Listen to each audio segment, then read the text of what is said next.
Nous devons croire que nous sommes appelés, choisis pour un grand et éternel héritage. En recevant Jésus-Christ comme notre Sauveur et Seigneur, nous entrons dans une pleine participation spirituelle. Nous devenons participants de la nature divine, participants du Saint-Esprit, participants de la sainteté de Dieu, participants de la gloire qui doit être révélée, participants à l'héritage des saints dans la lumière, participants du Seigneur lui-même. Quelle merveille d'être participants de l'héritage céleste de Dieu. Notre Dieu d'amour nous a choisis pour nous placer et nous faire goûter cet héritage spirituel incorruptible et glorieux. Nous avons part à cet héritage. Le salut n'est pas simplement aller au ciel. Dieu est miséricordieux. Il pardonne les péchés. Nous pouvons aller au ciel, qu'importe ce qui nous sera donné.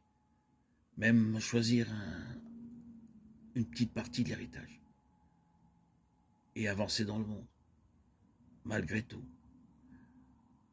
Mais Dieu veut nous donner plus qu'une partie de l'héritage. Il veut nous donner tout l'héritage. Et l'ennemi veut nous tromper en nous disant qu'il faut nous battre dans ce monde, vivre avec toutes les obligations que nous impose ce monde et mettre de côté l'héritage pour plus tard, mettre de côté ce que Dieu a choisi pour nous.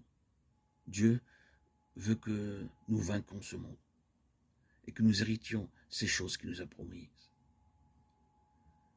Il nous a dit, je serai son Dieu et il sera mon fils.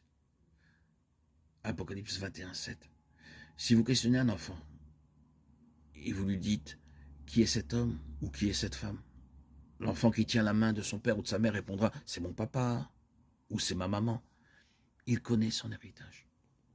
Même si vous héritez de toutes les choses de la nouvelle création, vous n'aurez rien de plus grand que votre Seigneur. Vous pourrez dire « c'est mon Seigneur, mon Dieu, je peux aller vers lui en tout temps et partout ».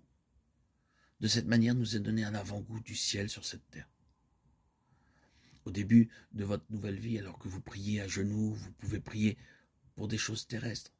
Un enfant à bord d'un bateau sortait chaque matin avec sa poupée et jouait avec le capitaine. Un jour, la poupée tomba à la mer et elle lui demanda d'arrêter le navire. Le capitaine lui demanda pourquoi. Elle dit « ma poupée est tombée à la mer et je la veux ». Le capitaine répondit « comment pourrais-je stopper un si gros bateau pour une si petite poupée ? Si un homme tombe à la mer, je peux l'arrêter, mais pas à cause d'une petite poupée ». L'enfant se retourna vers le capitaine et dit « vous êtes un homme méchant, un homme très méchant ». Peu après, le bateau entra dans un port et l'enfant et ses parents allèrent à l'hôtel. Il advint que le capitaine alla au même endroit. Et quand il vit l'enfant, il lui acheta une très grande et très belle poupée, l'amena à l'hôtel. Là, il la mit sur la table et appela l'enfant. « Viens, mon enfant, et vois ce que je t'ai apporté, dit-il. » De nouveau, l'enfant le regarda et dit « vous êtes un homme très méchant. » Alors lentement, le capitaine dénoua la boîte, enleva le couvercle et lui montra la poupée. L'enfant la vit et s'écria « c'est pour moi, pour moi. Vous êtes un excellent homme. » Elle embrassa le capitaine et le remercia. Il en est de même pour nous. Nous demandons seulement à Dieu des choses terrestres. Si Dieu répond à nos prières, nous disons « il est un grand Dieu ». Nous allons à toutes les réunions, nous prenons part à beaucoup d'activités. Mais quand le trouble, l'épreuve, le chagrin viennent ou que quelqu'un décède dans la famille, alors nous disons « où est Dieu? Où est-il?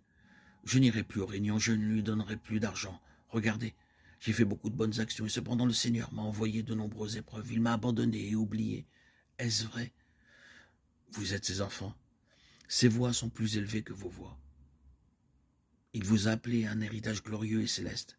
Et la jouissance de l'héritage dépend de votre capacité à vaincre. Le diable ne cherche qu'à vous tromper et vous chuchote à l'oreille que Dieu vous a oublié.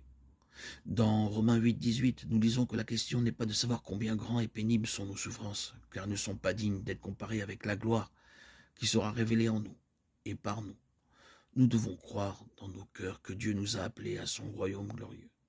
1 Thessaloniciens 2, 12. Je crois que Dieu m'a appelé à son royaume glorieux, et si nous croyons cette vérité, nous marcherons d'une manière digne de son appel.